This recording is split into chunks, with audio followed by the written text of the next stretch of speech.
I-Chinese, honey. Okay, Chinese.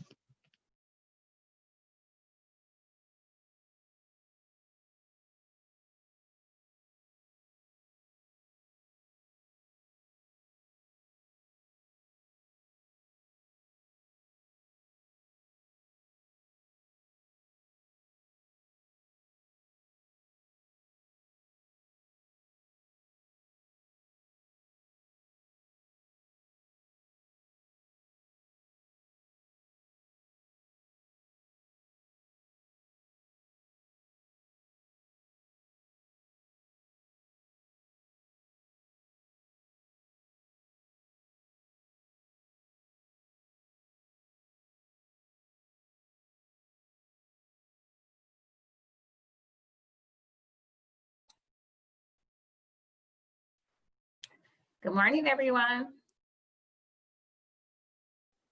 Good morning.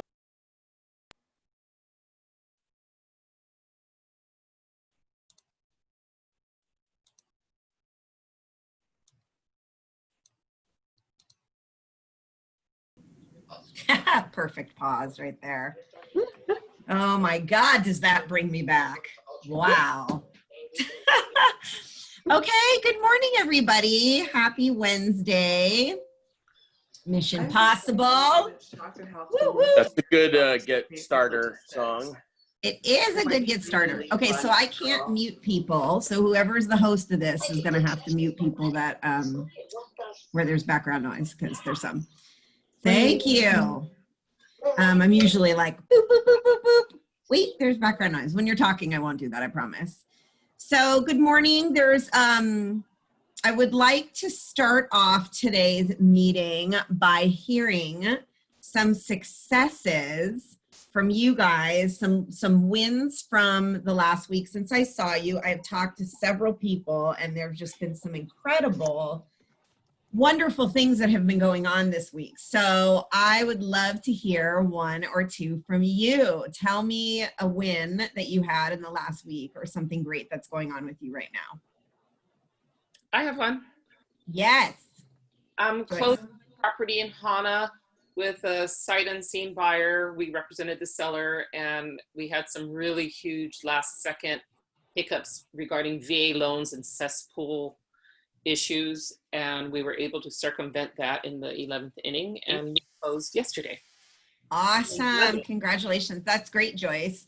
So I'm curious, can you share, because you had issues, which some people have had before in terms of like VA loans and septic, can you tell us what that issue was and how that was resolved, if you think that's a learning opportunity for us, right? If it's something that we can take away. Sure, yes and yes, because okay. One thing that I was shared by the lender, that he said with the VA loans are coming up with new restrictions in the last 90 days that he's never seen before. So, okay, you know, what might be status quo is not anymore for COVID and everything else going on. Everything's getting a little more stringent. They wanted like a certification of the cesspool by the state. And this is Hana, so we'd never, ever had that request by anyone. We did contact another agent who's really savvy with land use, and were able to, with the seller, actually pulled up some information of maps in the area and sent that. And I think it satisfied enough to get to hurdle that without having to wait 2 months for someone to come out and dig up the yard. And, you know, it was pertaining to how close to the water table and things that just a lot of places in Hana no one ever even thought about, you know. So an agent helped you with a resource to be able to pull what you needed to. Who was that? We actually, well, Chris reached out to Lisa Starr, and she's, yeah, she was really savvy with that. And she at least guided him on where to go. And then along with the seller who pulled up some information online, we just compiled it and made it look like this is as good as it's going to get. And and who did you provide it to? The lender themselves? The lender. Or, okay, we great. gave it to the lender and crossed our fingers. That's so awesome. Okay, great. Well, that's a good learning opportunity for everybody. I love that. Thanks, Joyce. Who else has a win from the last week?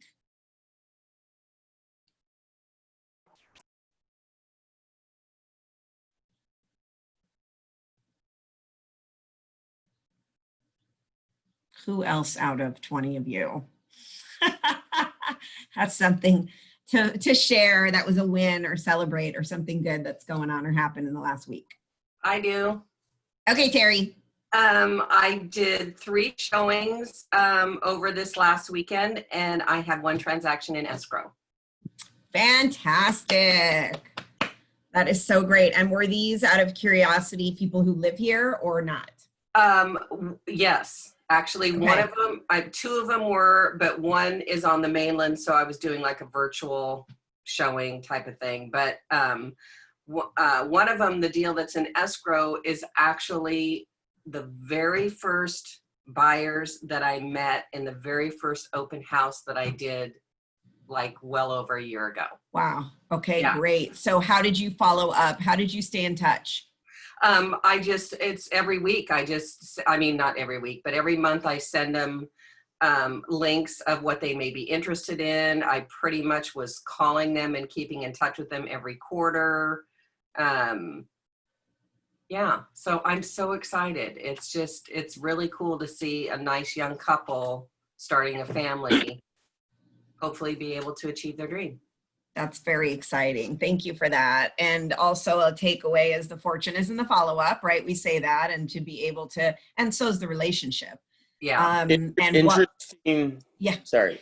Keone, go ahead. Interesting. I was just going to talk about follow-up, right? Yeah. You say that.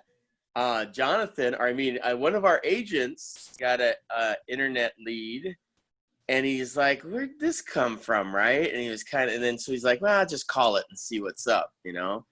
And so the guy's talking on the other side and just blah, blah, blah, blah, blah, right? And he's like, how did you get my number? And like, he just kept talking. He's kind of like, I never, applied to anything or anything like that. This guy's looking for a $4 million property, a specific property. He's like, oh, okay, I can show you a bunch of property. The guy's like, no, I want this property. So he looked it up and it was expired, right? So I told him, just call the agent and see if it's still available. Sure enough, He called the agent. He's showing it, I think, this morning. Yeah, he told me he's showing it today. Yeah. So just follow up. We were supposed to have a meeting and he canceled it. Because it was a $4 million showing. I'm like, okay, whatever. Right. So that is awesome. that's totally the follow-up thing, just like call a random number and see what happens, Yeah. And even just following up on leads that you get, which people, sometimes don't do. And we've got a situation where an agent has a database of some people that had been interested in buying, and they have not been, they weren't doing a great job in following up with the people, and like they were looking for opportunities to get new leads coming in. And I was like, me and one other person told them, actually, you really should follow up on the people that you actually have that said they were interested in buying. Why don't you go back to them? So they're doing that, and then they have somebody helping them doing that, which isn't even them, but that's calling.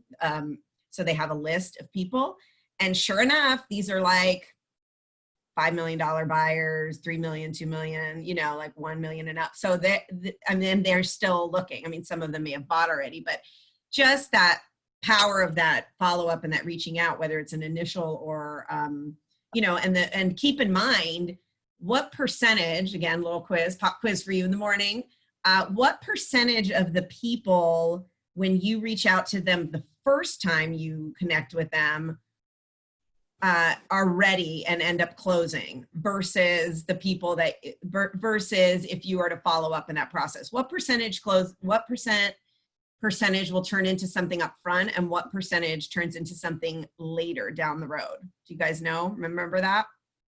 100% up front. 100%. Okay. So no, because that would mean that the fortune wasn't in the follow-up. It would be in like that initial contact, right? But you're right, 100%. Or nothing if you don't actually talk to the person. So the follow-up process is a conversion of what percentage? Dylan, you know this, right? Do you remember? What percent, oh, it says Lisa Teichner. It's my clone. You muted. What was the question? Do you, he's paying attention. Do you remember what percentage converts in the follow-up process versus upfront? 80. Okay, so it's a minimum, sometimes it can be 80, it's a minimum of 70% in the follow-up conversion. So when you just think about that when you're thinking about the people you haven't talked to. And that is really where you have the opportunity, and they're probably interested right now because of what's going on. It's been pretty insane, especially if they're a buyer. Barbara typed in Angie and Carrie are both opening escrows this week. That is awesome. That is great. So okay, so thank you for sharing that. I'm really excited about the activity that's been happening, and I'm going to go ahead and share my screen. Wanted to share this that I saw somebody shared and posted, and it's agent challenges, and I wanted to go through this with you. So these are just some things to consider for the day, to start your day. So these are some challenges that agents face and that we may or may not think about, but that can make a difference in your business and your life. Number one is ego. Sometimes an agent's ego can hold them back to being open to what we're learning today and what the rest of the items are on the list. So just be open-minded and don't let your ego get in the way of learning. And pretty much everybody on this call, I'm not really worried about with you guys. You guys are very learning based. Unfortunately, as a company, we are. So it's rare that an ego, gets in the way. Sometimes though, we have to remind ourselves, right? If you say, well, I don't need that, or that's not me. So number two is expenses. Sometimes agents will spend too much on leads or meals when they should be ensuring their business model is first profitable. Take the COVID lockdown. How many found their costs outweighed their income, right? So looking at your expenses and really making sure that they're lean. Of course, we've gone through that when we were doing the shift process. So really go back and take a look at what you've adjusted and where you're at today. How many of you, just out of curiosity, made adjustments and now has found that tremendously helped you? Wait, I have to stop share so I can see you guys. How many of you made adjustments in your expenses and that has really helped you over the last few months by doing that? Show of hands, chat box.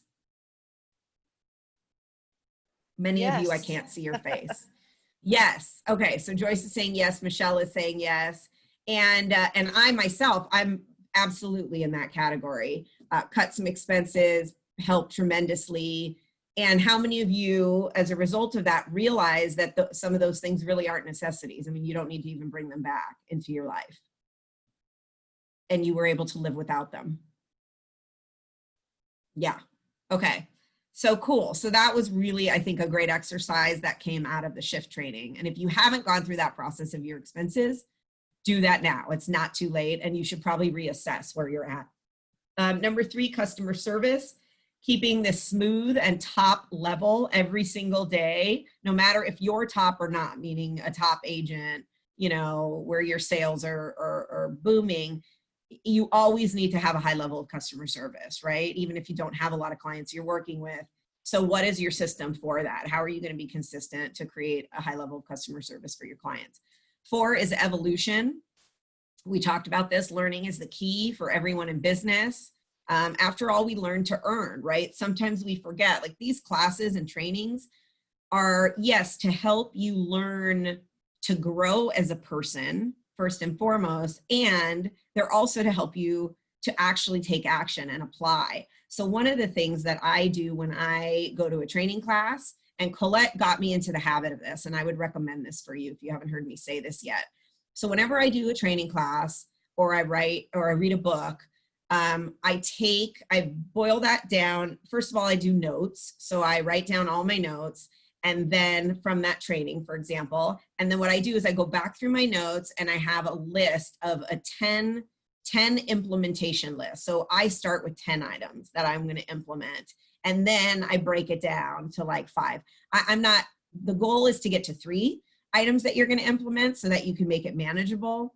However, And that is the goal, is to take golden nuggets away from what you learn. You might sit in a 2-hour class and you take away 3 things that are killer that you're going to implement. That's why you do it. So I really have a tough time getting my list below 5, although, 3 would be great. So what are you going to implement? So really look at that when you're learning, when we say learning for earning's sake or learning to earn. Unfortunately, many agents believe they're already good enough and no one can teach them anything new. Coaching is the way to grow you and your performance into a top star. The day you stop growing is the day you are dying. 5, adoption. I know we talk about this quite a bit, and this is kind of infused in what we do just in general. We're in the digital era. Business has gone online, whether you're the best of the best or not. Remember, if you don't follow suit, you'll be the one to lose out to those who have followed suit. Remember what Netflix did, because Blockbuster wouldn't, right? Wouldn't make changes in how they run their business. This was the person that posted it. They see many newer, younger agents outperforming those who've been in the industry over 10 years, and simply because they're willing to adopt and they're coachable. So, it's exciting to see people come in, and we joke about this, those of us who have been in the business a long time, that when we started, things were different and we didn't have a lot of the resources we have today. And certainly the internet wasn't a thing. And so it's been, for newer people sometimes are able to really start that and build that foundation from the beginning. And we didn't even have the kind of training that we have today. So that's a good lesson. Attitude, people don't care whether you're the best or their top performer until they first know you care and are great to be around. And then profit, lead with profit for you, your clients, and your agents and the team. Some agents want to lead by fancy cars and bags first instead of reinvesting back into their business. And that doesn't mean you don't, that doesn't mean you don't buy things that you like or want to have, or if that's part of your goal, that's great. You just have to really put that profit first, and you want to buy things. I mean, any book that you read about wealth building is going to tell you.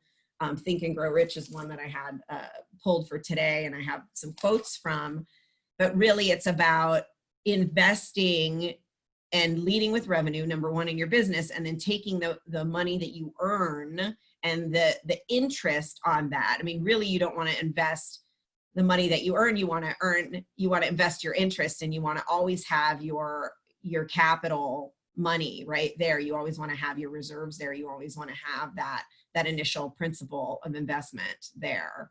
So, that's as far as high level wealth building. Does anybody have any specific ideas or comments around any of these points?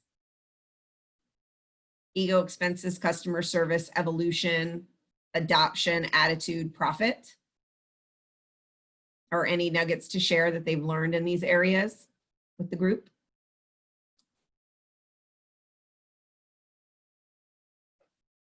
Anybody relate to any of those items? I think the attitude part is very important. I needed to hear that, because I look at all these people selling all these properties, and I keep working and working. I say, I know someplace around here I will get a deal, and I just got to keep plugging around, because I don't think I have a bad personality, so it's going to work sooner or later. Yeah. I mean, we know, Anne, that doing the activities, right, which isn't super exciting and fun all the time, it's really just doing those daily activities that build and will lead to results. And don't forget that Gary Keller says that, do you remember what he says about that as far as how success happens and how things come to you in terms of opportunity and results? Do you remember hearing any of that, of what that process looks like and time frame wise, what happens? No, I just remember him saying that people first. And yes, people first. And then it's also the way that this looks, and remembering this for your business, is it's gradually, and then suddenly. Okay, so that's kind of how it happens, and that's how we see the results. So, I mean, like Terry's example was a great one, right? It was like, this is the first person that I met.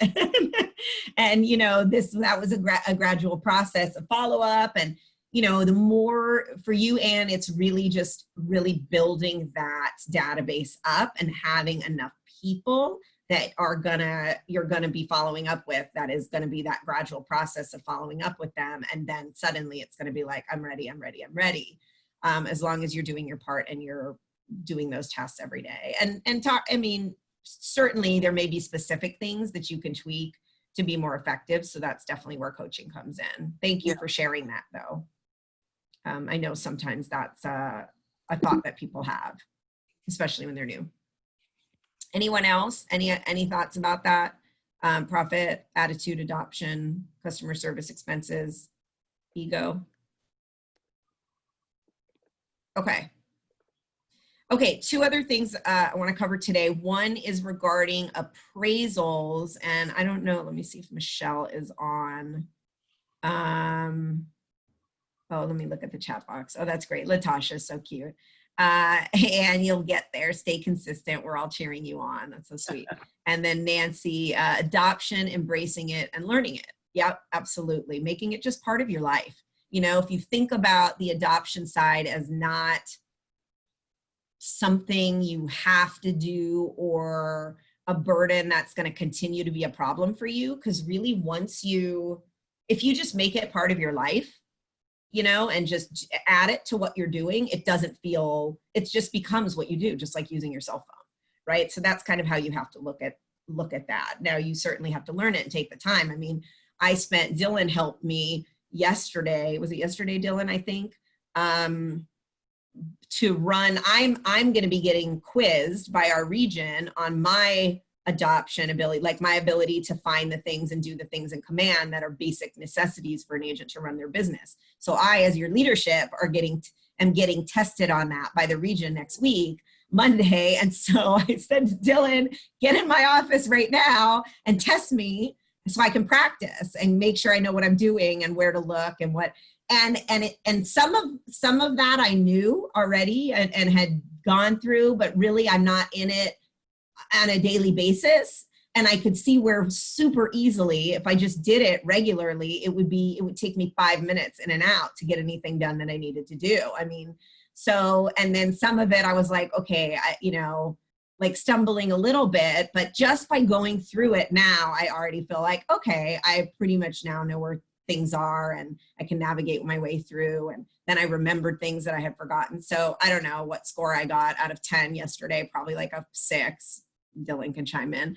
I'll be there though. I'll be like at a 10 by next week when this quiz. So if that is helpful to you, have somebody do that. Ask Latasha or somebody in leadership to like, hey, can you sit down with me? I mean, she's doing this right now with you guys to help you. And what Dylan did with me, and she actually has the list that Dylan went through, right, Latasha? You have it because you were on that call. So she has the list of items which have kind of boiled it down to like, these are the key things for you to know as an agent. It's applicable to you too. And it really took us, Dylan, 30 minutes, maybe, right? About 30 minutes to go through it. 40? 45? Yeah, it took about, okay, less than an hour, 30 minutes. And I really feel like for you guys, if you just go through that list of items that I went through, it's pretty much the basics of what you need to run your business. It was pretty simple.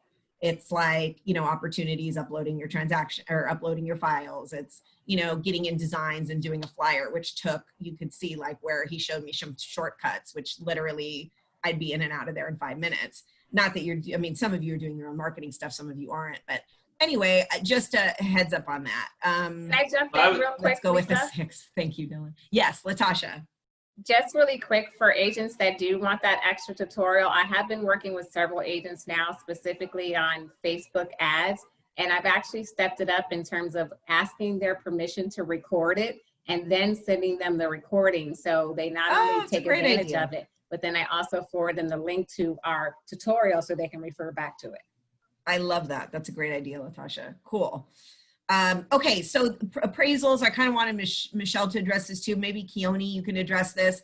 I have been hearing, so I started hearing this from mainland companies, lenders, agents. I started seeing some posts about it, and now I'm hearing that we're starting to get some of this here too, where we're having some appraisal challenges, meaning they're not coming in. Appraisers are really heavily considering the circumstances of what's going on in the world today, maybe a little bit more heavily weighted than they should be or supposed to be based on appraisal formulas. And so that is creating negotiation and, you know, going back to the drawing board and having to really facilitate that conversation with your clients. And so I want to make sure that you're fairly well versed and advanced about what are your options when something like that happens, because we are seeing that a little bit more. And I'd be curious if you guys have any stories to share recently.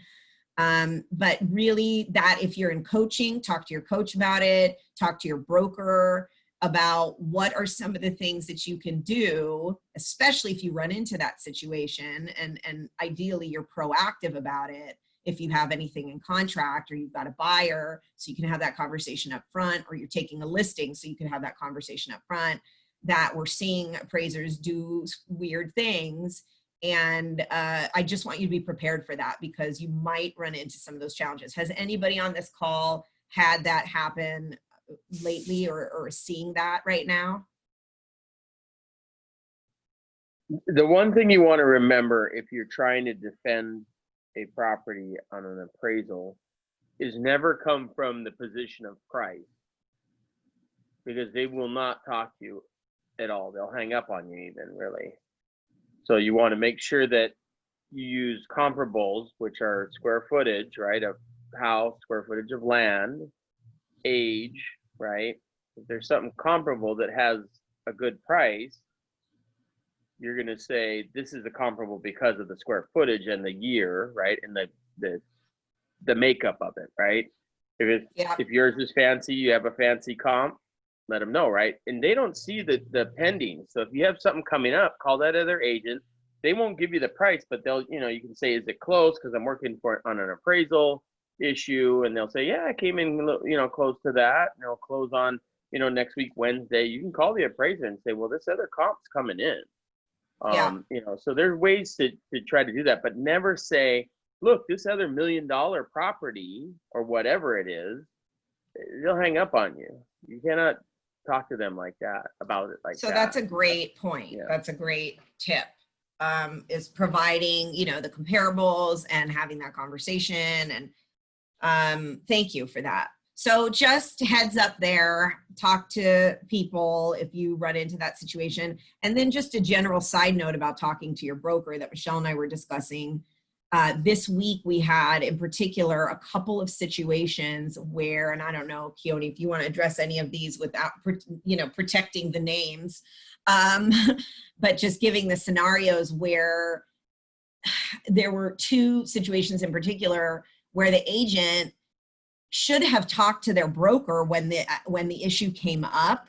So at the time you have an issue, or the client or anybody asks you a question that you don't know, that might be important for you to know, rather than either answering that question without the information, just go to your broker and let them know there may be an issue, or this is what came up, what do I need to do? Or, hey, I don't know the answer to this question the client asked, can you help me with that? Because we got into situations this week, one situation where the agent told the client something that was wrong and really bad.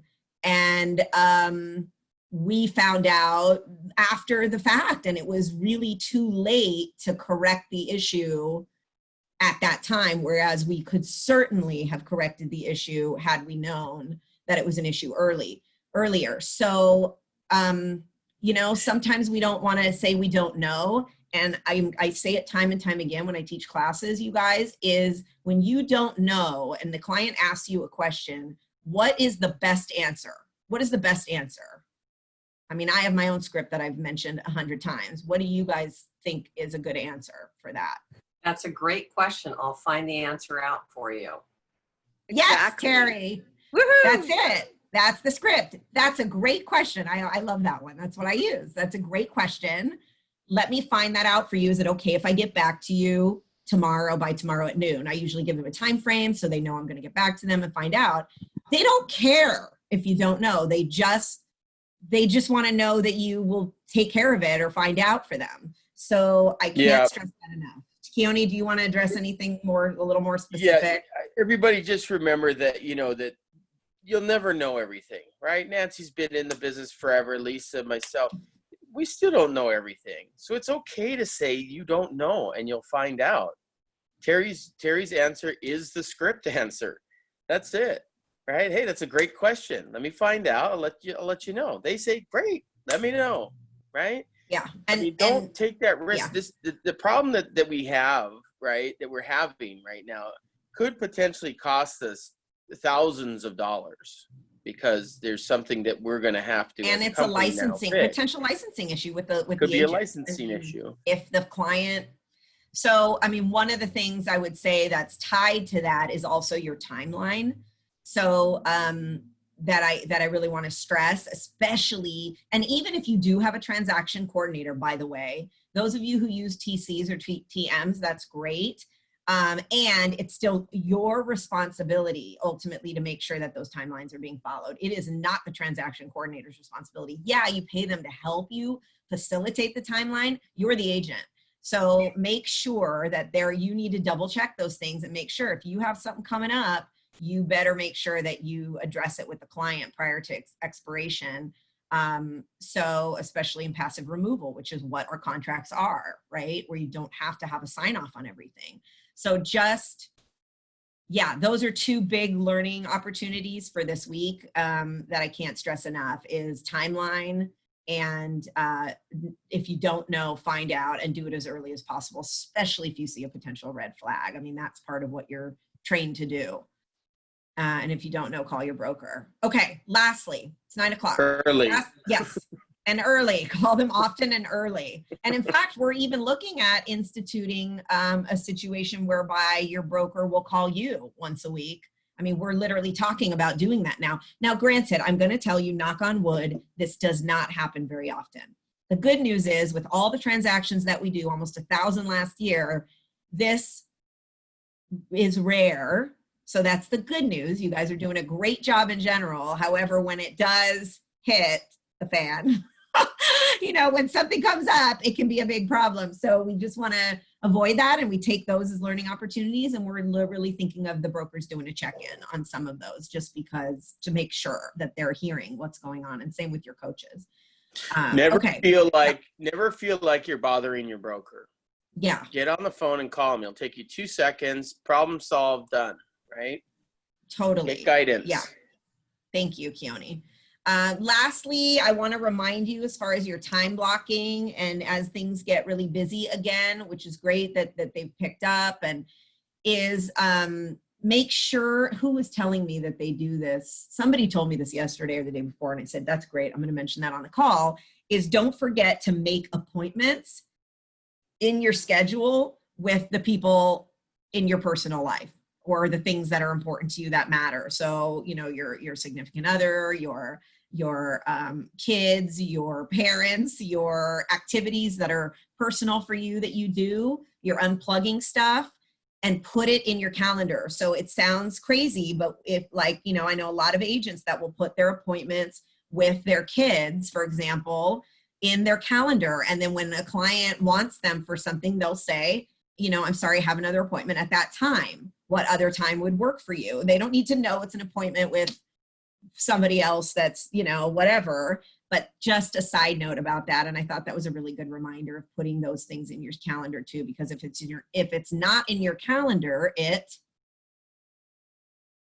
Doesn't exist. Thank you. Okay, great.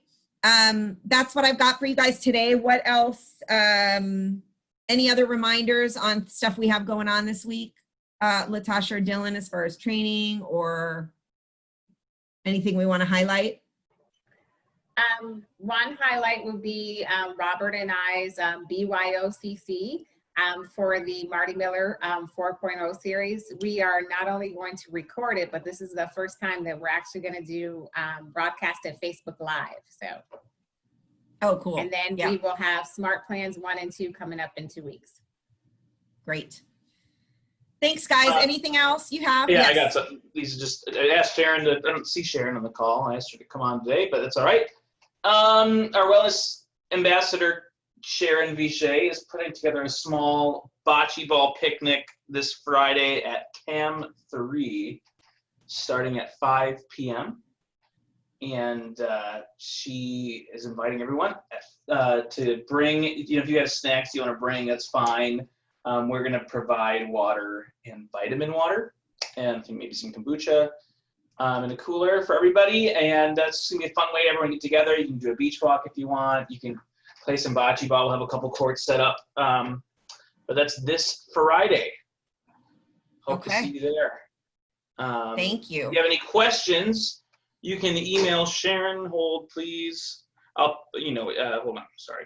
I want to get her. She was supposed to jump on here and share this with all of you, so I didn't have to. So I could tell you all the. Yes. Well, if you want to, they can contact Sharon, or we can Sharon send out DJ at gmail.com, or or you can email me. Okay, that's it. Thank you, Dylan. And then Joyce said check weather yeah, regarding possible Hurricane Doug. Thank you, Joyce. And then also, did you guys hear whether I heard there was a earthquake in Alaska? Okay, so the crazy thing is there's an earthquakes in Alaska last night. My husband and I were supposed to be in Alaska right now this week, and right where the earthquakes happened. So that was a fortunate thing that we weren't there. But yeah, I wanted to find out. No tsunami. Okay, so no tsunami. That was what I was wondering, if anybody heard updates on that. I guess they would have probably hit already if there were, and you guys in Kihei or wherever would have had the sirens. So, all right, cool. Thank you guys. Have a great rest of your day, and we'll see you again soon. All right. Aloha, everyone. Thank you. Thank you, Lisa. Bye. Thank you, Lisa. Thank you. Thank you.